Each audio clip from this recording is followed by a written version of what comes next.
우리가 열심히 읽긴 읽었지만 워낙 그 정치 역학 구조가 복잡해서 이게 확 선명하게 안 들어오죠. 우선 그래서 지난주까지 이어졌던 맥락을 잠깐 살피면 좋을 것 같습니다. 우선 예후의 칼춤은 계속 멈추지 않습니다. 예후가 원래는 북이스라엘 사람이죠. 북이스라엘 왕의 군대 장관이었어요. 근데 하나님의 영이 기름 부어지고 하나님의 영의 부리시는 역사를 통해서 그가 반란을 일으킵니다. 그리고 아합의 아들 북이스라엘 왕 요람을 죽여요. 그래 그의 어머니 이세벨도 구장에서 죽죠. 그리고 더 나아가 유다 왕 아하시아까지 처형을 합니다. 다 죽었어요. 그리고 이제 이 예후는 어디에 지금 머물러 있는가 하면 이스르엘이라는 지역에 머물러 있어요. 거기 머물러 있던 이 리더들, 국가의 그 리더들은 전부 어디로 지금 피신해 있는가 하면 사마리아 성이라는 성 안에 모여 있어요. 왜 모여 있을까요? 이제 전전긍긍한 거죠. 저 미치광이 예후의 칼춤이 여기까지 곧 미칠 텐데 이거 어떻게 하면 좋겠냐. 양쪽 왕을 다 죽이고 세상에 그 북이스라엘의 왕 어머니 이세벨, 살기등등했던 이세벨까지 꼼짝 못하고 죽는 마당에 저 미치광이 예후를 누가 감당할 수 있겠는가 하고 어떡하지 하고 논의하기 위해서 지금 사마리아 성에 모여 있는 겁니다. 그리고 예후는 이제 추위를 좀 바라보면서 이스라엘이라는 지역에 또 지금 대치하고 있어요. 그래서 이 사마리아 성으로 오늘 본문에 보면 두 번의 편지를 보냅니다. 이 첫 번째 편지와 두 번째 편지의 내용이 오늘 이 속에 담아져 있어요. 그래서 그런 구조 속에서 오늘 본문을 좀 설명을 따라 이해하면 맨 결론 부분쯤에서 하나님이 우리를 어느 시각으로 몰아가는가를 확인하면 돼요. 자, 1절을 한번 볼까요? 1절. 아합의 아들 70명이 사마리아에 있는지라. 사마리아는 당시 이들이 모여 있었던 수도였죠. 성이었어요. 거기에 모여 있어요. 지금 전전긍긍하면서 곧 예후의 칼춤이 여기까지 미쳐질 텐데 이거 어떻게 하면 좋은가. 그래서 모든 리더들이 지금 이 성 안에 모여 있습니다. 예후가 편지를 쓰죠. 사마리아에 보내서 이스라엘 귀족들 곧 장로들과 아합의 여러 아들을 교육하는 자들에게 전하니 일렀으되. 그러니까 이스라엘이라는 지역에 있던 모든 국가의 리더들이 전부 사마리아 성에 피신해 있고 이제 그 이스라엘을 차지하고 있던 예후가 피신해 있는 국가 리더들에게 편지를 보낸 겁니다. 그 어떤 편지를 보냈는가 보십시다. 2절. 너의 주의 아들들이, 여기 너의 주의 아들들 하면 죽은 왕들의 아들이죠. 아들들이 너희와 함께 있고 또 병거와 말과 견고한 성과 무기가 너희에게 있으니 이 편지가 너희에게 이르거든 너희 주의 아들들 중에 가장 어질고 정직한 자를 택하여 그의 아버지 왕좌에 두고 너의 주의 집을 위하여 싸우라 하였더라. 이 도대체 뭔 소리인지 이 설명을 듣지 않으면 이해하기가 굉장히 좀 어려운 편지 내용이에요. 이런 뜻입니다. 자, 예후가, 제가 오늘 예후 역할을 좀 할게요. 미치광이 역할을 좀 할게요.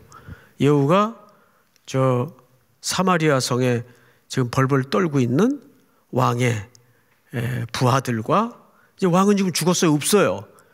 그리고 이제 그 왕자들, 아들들이, 후손들이 한 70명 지금 그 안에 모여 있고, 이제 그 왕자들을 교육하는 선생님들도 그 이제 왕자들의 스승이죠.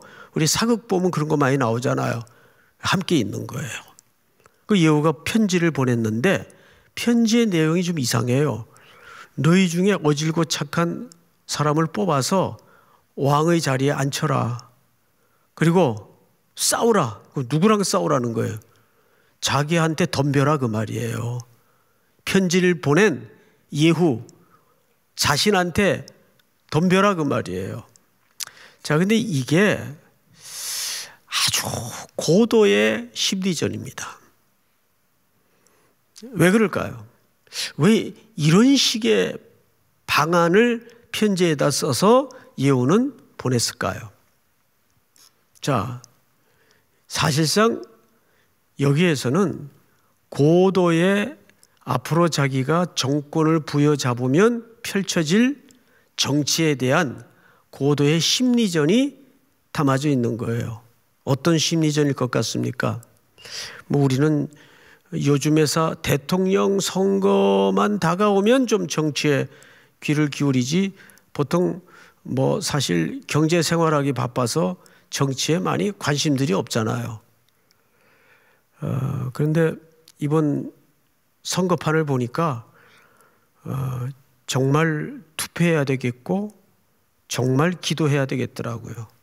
예, 나라가 어디로 갈지 참 아슬아슬하고 불안하고, 그러나 우리가 한 가지 확실히 믿는 거 있죠? 주권은 누구에게 있어요? 뽑혀질 대통령에게 있는 게 아니에요. 하나님께 있는 거예요. 자, 이 예후가 그런 편지를 쓴 데에는 아주 복합적이고 유심히 살펴보지 않으면 눈치채지 못할 복선이 깔려 있습니다.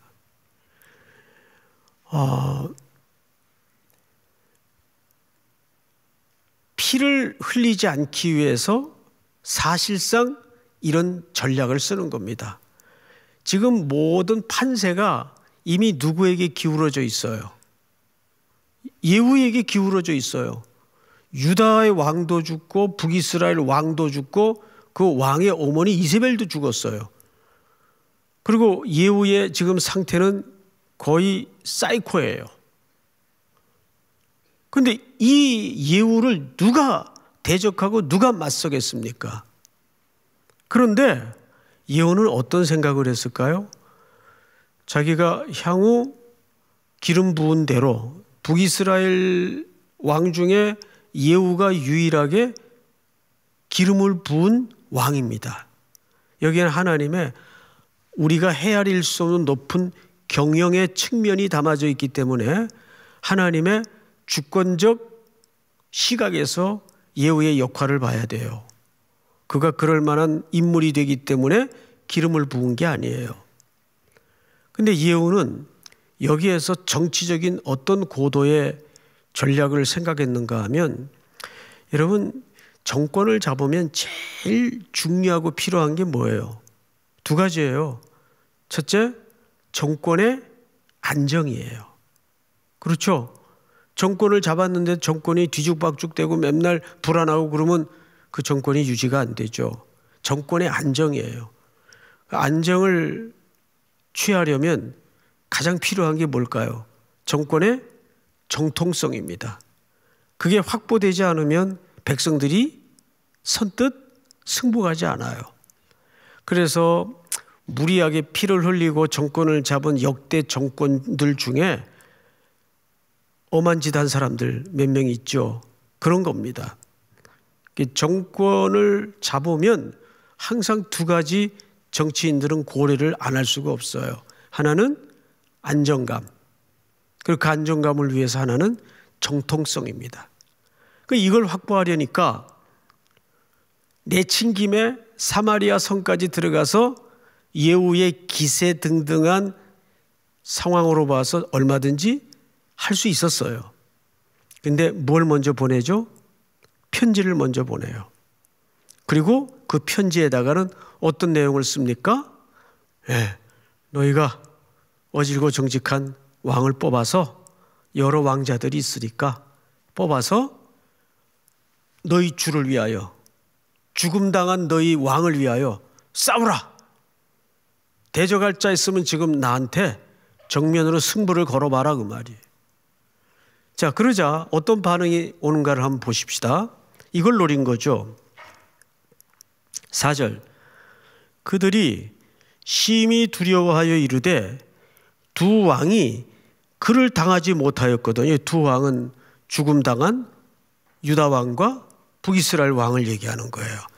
두 왕이 그를 당하지 못하였거든 우리가 어찌 당하리요 하고, 지금 사마리아 안에 있는, 은둔에 있는, 전전긍긍하고 벌벌 떨고 있는 나라의 리더들이 이런 의논을 한 겁니다. 5절 한번 같이 읽어볼까요? 5절 시작. 그 왕궁을 책임자는 자와 그 성읍을 책임자는 자와 장로들과 왕자를 교육하는 자들이 예후에게 말을 전하여 이르되 우리는 당신의 종이라 당신이 말하는 모든 것을 우리가 행하고 어떤 사람이든지 왕으로 세우지 아니하리니 당신이 보기에 좋은 대로 행하라 한지라. 예, 바로 이걸 노린 겁니다. 칼에 피 한 방울 안 묻히고 무혈 입성을 하는 거죠. 그쪽 쪽에서 편지를 받아들고 돌아온 회답이 뭐예요? 아, 우린 왕 세울 마음 없다. 당신 좋은 대로 하라는 말은 무슨 뜻이에요? 당신이 우리의 왕이다, 그 말이에요. 그러면 예후는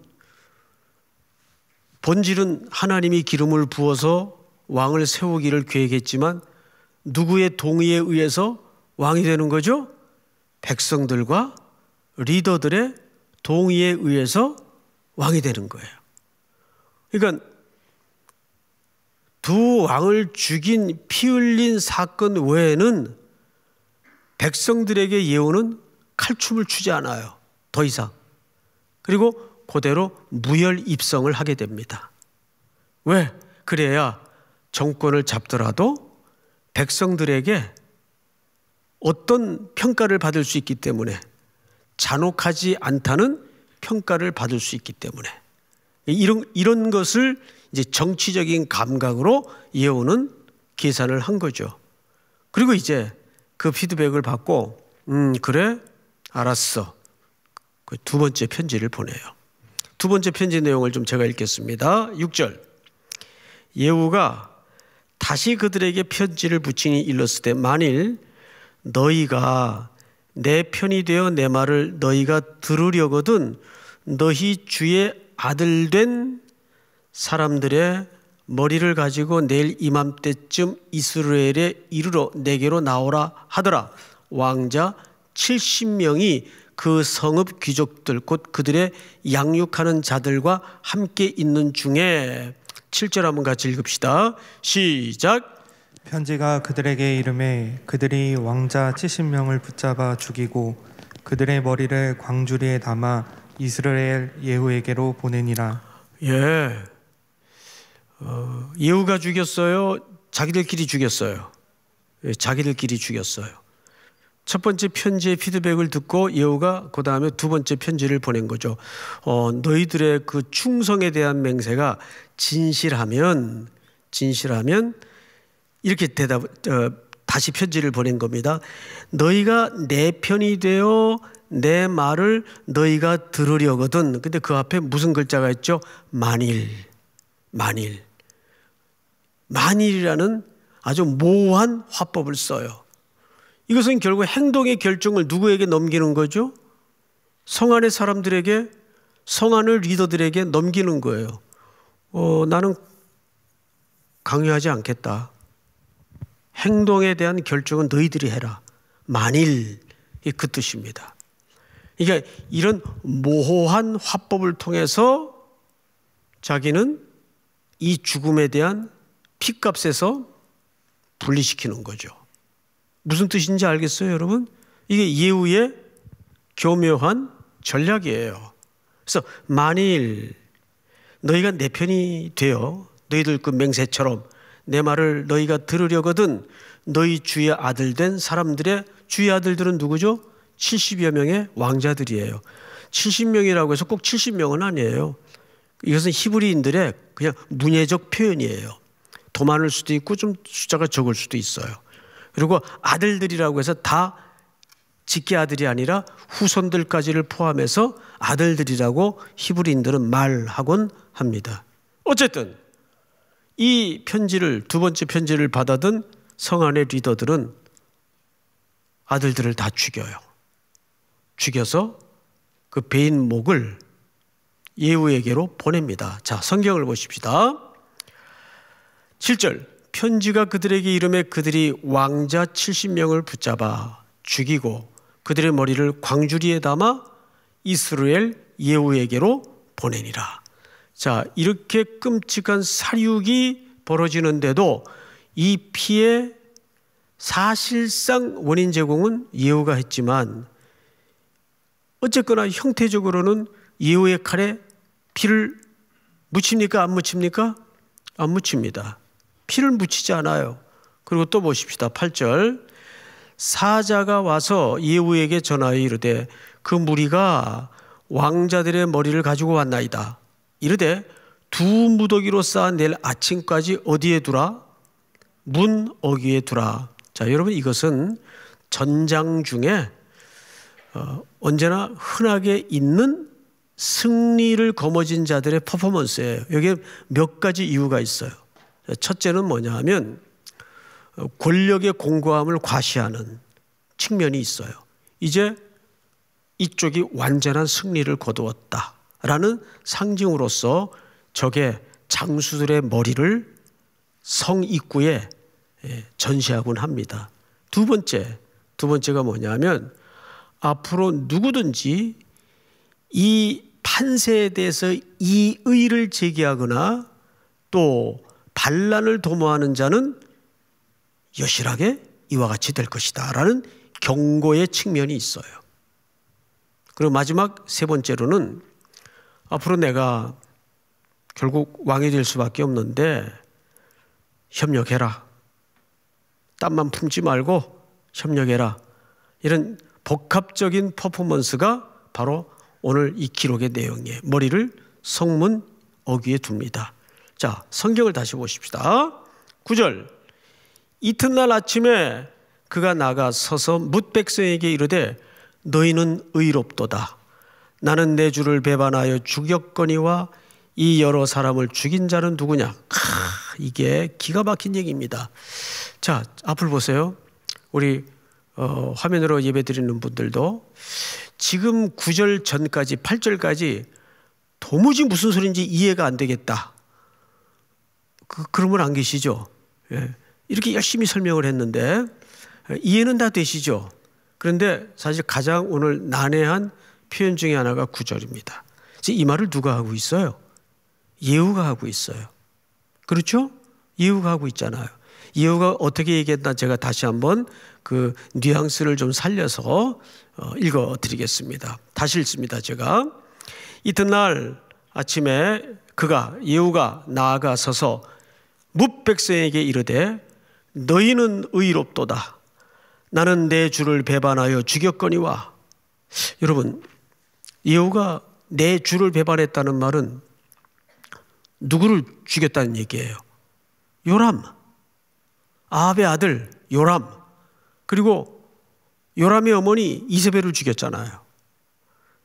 근데 그거를 지금 백성들에게 쉬쉬해도 시원찮을 판인데 오히려 더 조금은 뻔뻔스럽게 공개시켜버려요. 본인이 다른 사람이 얘기한 게 아니고 나는 내 주를 배반하여 죽였거니와. 여기에는 어떤 심리가 깔려 있을 것 같습니까, 여러분? 이게 뭐죠? 자기의 행위에 대한 정당성을 공개적으로 확보하는 코스입니다. 즉 자기의 그 행동은 하나님의 신에 의해서 이루어진 일이라는 것을 이렇게 백주대낮에 백성들에게 공공연하게 자기가 스스로 드러내는 거예요. 나는 하나님의 영에 붙들려서 이 일을 한 것이다. 그리고 또 보실까요? 9절, 이 여러 사람을 죽인 자는 누구냐? 여러분, 여기서 이 여러 사람은 어느 시체를 말하는 걸까요? 그렇죠.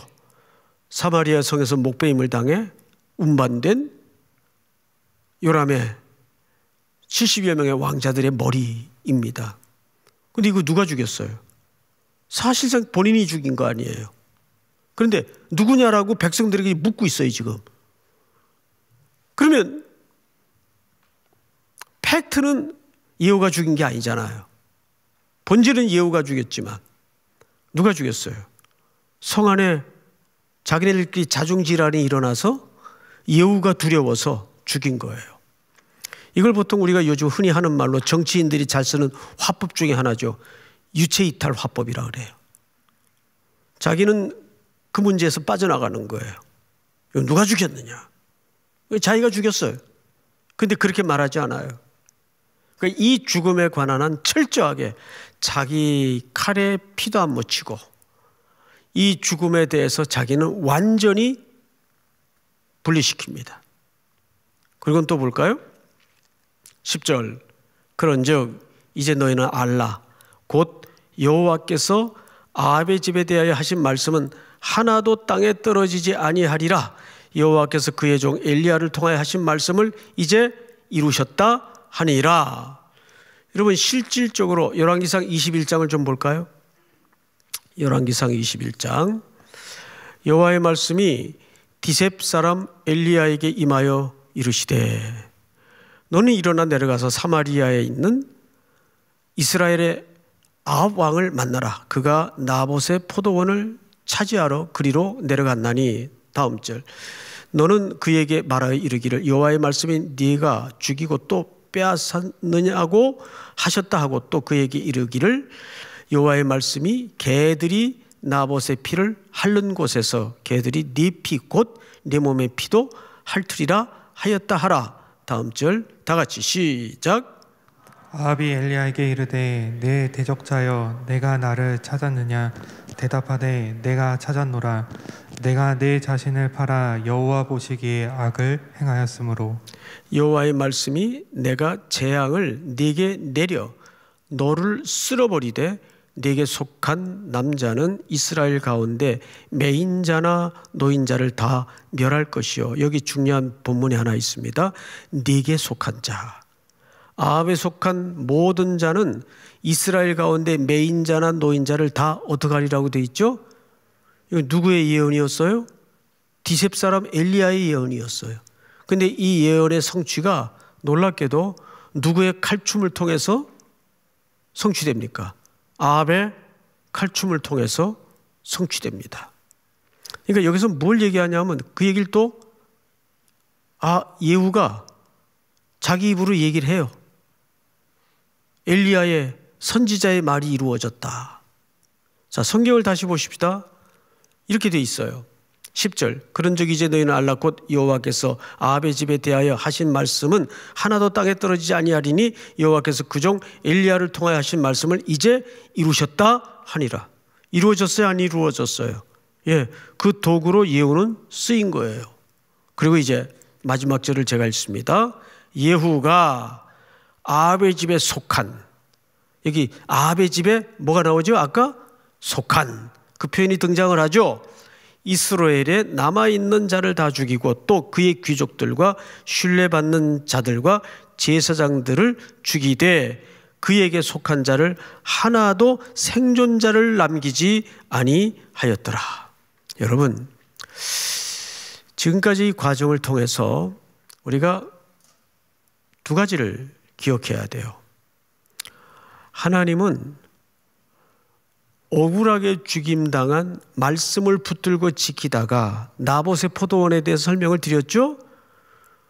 포도원은 남한테 넘길 수도 없고 돈 주고 사고 팔 수도 없어요. 왜? 그래서 하나님이 분유하신 땅이기 때문에. 나봇이 그것을 왕의 명령임에도 불구하고 거절했던 것은 아까워서 주기 싫어서 그런 경제적인 의미가 아니에요. 하나님이 우리 조상적부터 우리 가문에 허락한 자기 분복이고 분깃이었어요. 그런데 거기다가 채소 심어서 먹으려고 왕이 선량한 농민의 밭을 빼앗아요. 그것은 곧 왕으로서 채통이었거나 서민의 재산을 마음대로 강탈한다는 그런 못된 행실에 대해서 징벌을 하는 게 아니에요. 뭘 무시한 거죠? 하나님의 율법을 무시하는 거예요. 누가? 아합의 집이. 그러니까 더 근본적인 하나님의 명령에 순복하느냐 순복하지 않느냐가 그 기초입니다.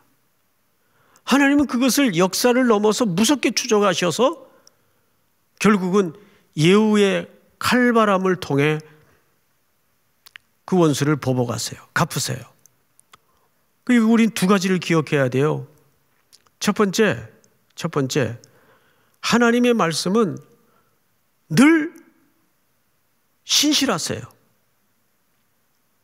그리고 하나님은 자기 백성들을 사랑하시되 요한복음 13장 1절의 말씀처럼 자기 사람들을 사랑하시되 끝까지 사랑하세요. 마지막 날 밤 제자들의 발을 씻기우시면서 하신 말씀이 자기의 사람들을 사랑하시되 끝까지 사랑하신다는 약속이 있잖아요. 그리고 이제 우리가 건너뛰어서 16절을 같이 한번 읽습니다. 마지막인데 16절 다 같이 한번 읽겠습니다. 시작. 이르되 나와 함께 가서 여호와를 위한 나의 열심을 보라 하고 이에 자기 병거에 태우고. 네, 이게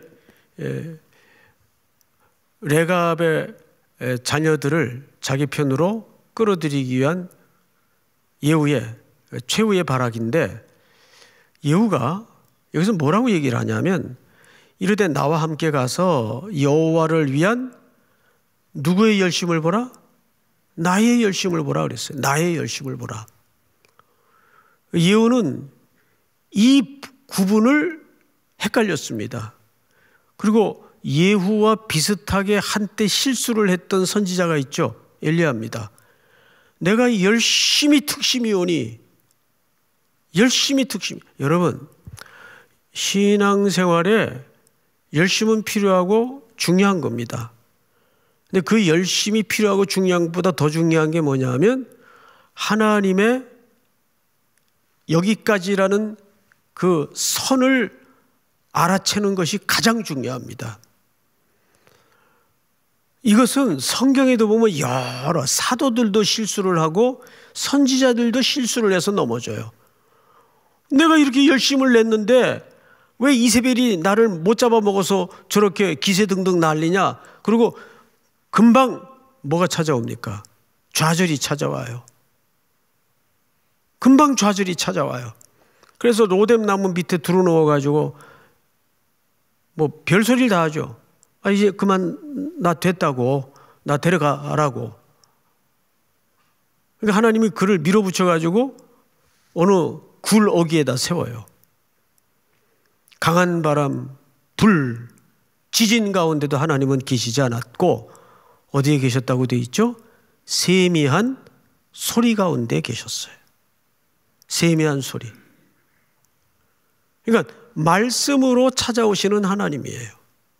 우리가 오늘 쭉 이 복잡한 정치적인 흐름을 세밀히 검토하면서 이렇게 결론을 내릴 수가 있습니다. 첫 번째,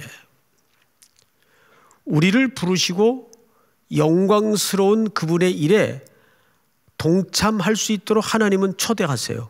예후도 얼마나 영광스러운 역할에 사실 쓰임받은 부르심이었습니까? 그렇죠, 여러분? 그의 역할은 분명 하나님의 경영 속에 이루어졌고 예후는 그렇게 쓰임받기 위해서 기름 부어졌던 인물이에요. 근데 우리가 제일 안 되는 게 뭐냐 하면 그 역할의 한계를 알아채고 거기서 가다가 멈추어 서는 것, 이거 가장 안 돼요. 그리고 그만 자기의, 자기 열심에 다쳐가지고 거기에 대한, 여러분 자기 열심이 지나치면 거기에 반드시 어떤 게 마음속에 일어나는지 아세요? 보상심리예요. 그렇습니다. 보상심리예요. 그건 틀림없어요. 그래서 교회 안에서는 공로라는 단어가 없어져야 돼요. 내가 이만큼 헌신했는데, 내가 3.1교회 청춘을 바친 세월이 몇 년인데 이제 이런 마음이 들기 시작하면 이거 이제 큰일 나는 거예요. 무익한 종. 항상 그 마음을, 그 가난한 마음, 겸손한 마음을 우리는 잊어버리지 말아야 돼요. 주님, 저는 무익한 종이었습니다. 저는 무익한 종이었습니다. 감히 이 영광스러운 설교자로, 목사로 내가 부름받아 쓰임받다니요. 천부당 만부당한 삶이지만 무익한 종이었습니다.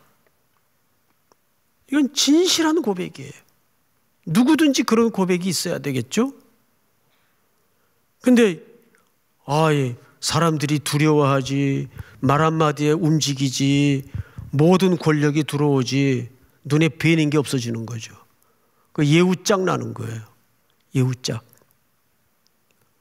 내 열심을 가서, 맞아, 우리 함께 하자.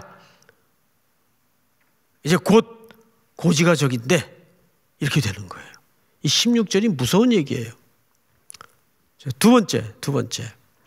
우리 같이 읽어봅시다. 둘째, 시작. 늘 조심해야 하는 것은 인간의 열심이다.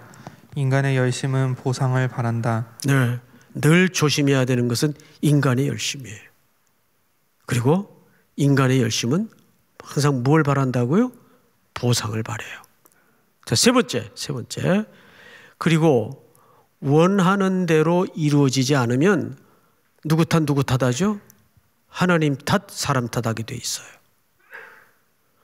원하는 대로 이루어지지 않으면 거기까지예요, 그냥. 내 역할은 여기까지인가 보다.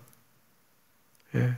저도 항상 어딜 가든지 3.1교회 담임 목사님이래. 성사학당에.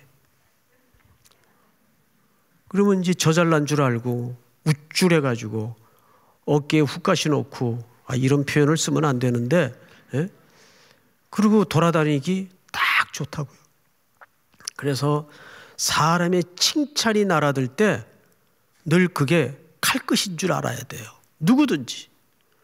세상에 예수 없는 공동체라도 인간의 본질은 교만한 사람을 싫어해요.